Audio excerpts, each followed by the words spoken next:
yan. Ganyan lang ha, ganyan lang. Para fresh na rin si Tom Tom. Kaya lamig ka ba? Hindi naman malamig. Hello. Hello sa kanila. Naliligo na po si Tom Tom.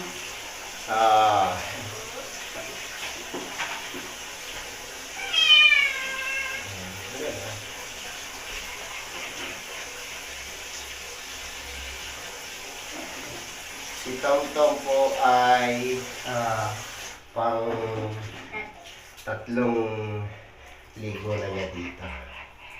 Pangatlong ligo na ni Tom Tom ito dito. Kasi dumating siya dito is first week ng March.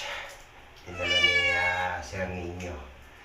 So, kaka-vaccine lang yan noon ng anti-rabies. Kaya hindi muna natin pinaliguan kagad noon. After 1 week natin pinaliguan si Tom Tom. Kasi bawal daw na paliguan muna kasi kaka-vaccine lang. So, ayan, nakapag-sabo na siya. Dito naman, dito naman siya shampoo. Okay. Bukas muna tubig, kalaban na muna. Tapos shampoo naman.